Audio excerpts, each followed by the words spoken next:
Well, the Russia-Ukraine war has, of course, been a tragedy for many, leading to a massive loss of life.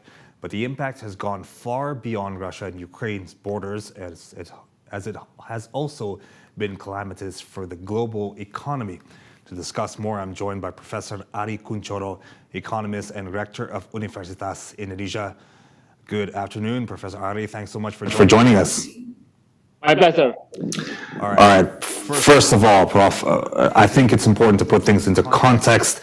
In your view, do you see the war going on for a longer period of time? And also, how has the war changed the global economic order, especially in terms of trade? I think the war now is going in the direction of the war of attrition. So both sides cannot push the other side. So basically, we have a stalemate. So the question is, how long it will last?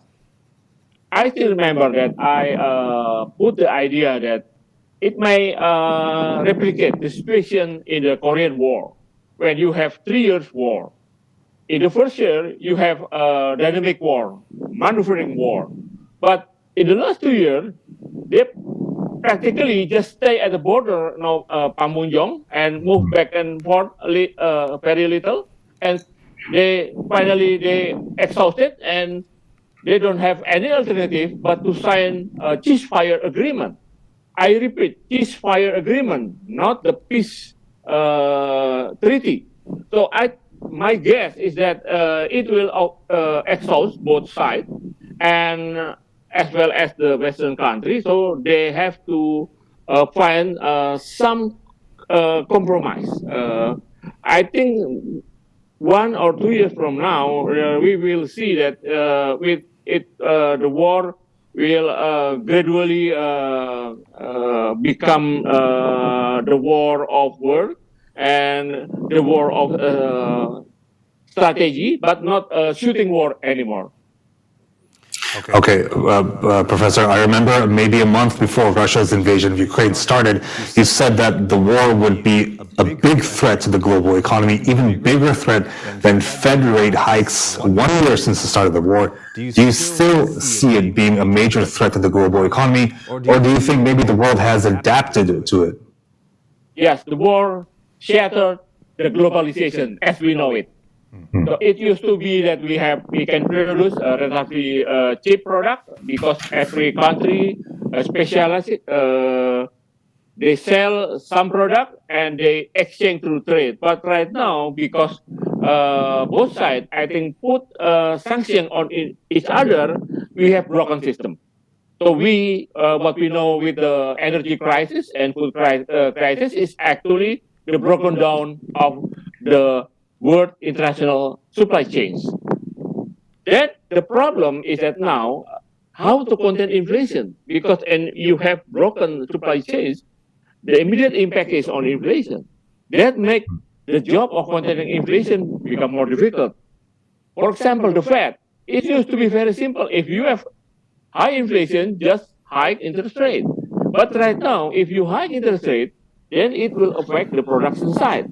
So it's not necessary that you hike interest rate, inflation will go down. I think you just, your segment, I think, contained that the inflation in the European country actually went up. Yeah. So what we have is actually the new game of public policy. It make more difficult. And because the Fed is actually control US dollar is the currency of the world, we have the problem in the US transmitted to the rest of the world. Right now we have US dollar index around 104, and it will make the depreciation of other currency. You see that the Rupiah actually stood at 15,200 Rupiah per dollar. So it is the impact. I mean, containing inflation, it's now very difficult for the Fed. They have dilemma whether to hike interest rate or to just maintain the interest rate at the lower rate, and they are right now is practically just waiting for the good news from the inflation from the supply chain to go down. Right. And of course, we were speaking about inflation.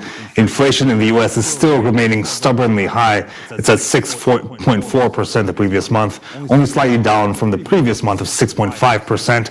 The Fed is, as you said, is having a hard time bringing inflation down. Now, one of the causes of that inflation is, of course, energy prices, which has been one of the major impacts of the war. Brent crude, it soared above $120 a barrel last year. But how about this year? Do you still see the war impacting oil prices this year? I think the price of oil right now is hovering around 73 to 80 US dollar per barrel. It's not really a problem. The problem is natural gas and other things, right? But the COVID-19 actually produced what we call the pent-up demand. That makes the problem complicated. So for 2 years, people had restrained themselves from buying. Right now, because we have COVID actually relatively under control, then they spend. That makes things become more complicated. So you have rising price from the production side, and at the same time, you have demand from the demand side. How to reconcile this? That's the problem of the Fed, actually. So, I suppose in light of that, as you were mentioning, the pent-up demand, China has reopened its economy. Many are seeing that China could maybe have an increased demand for energy this year. On the other hand, the EU has embargoed Russian oil. I mean, how do you see oil prices moving maybe in the 3 or 6 months to come? It is quite a paradox. I think the European Union country has put a cap on the Russian oil price, but the impact is actually very interesting because it makes the black market for oil. You know the term, the reseller. Because the country imposed sanction on Russia, they still need oil. So they have to go to other side of the world. So it's actually the Russian oil recycled to the third seller and then bought by the European country. This will make the oil more expensive, just a little bit. And I think there is article, I don't remember where, that the Russian oil, actually the price is above the cap, but below the market rate. So I think it's the right price for Russia, not too expensive, but not below the cap. This is make European country right now, they try to make a better strategy how to contain, because for European country, Russian oil is the way the Russian finance the war effort. Yeah, so far, it's not very successful. Right. Okay.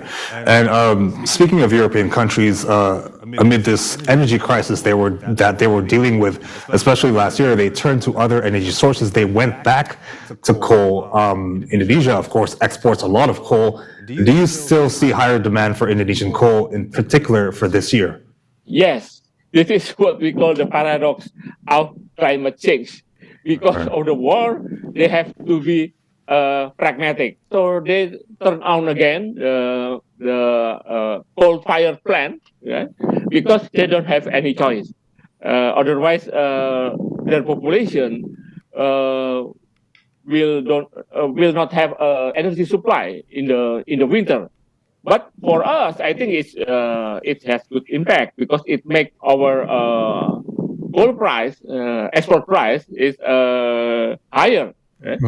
So I think it is a little bit a mixed blessing for us actually.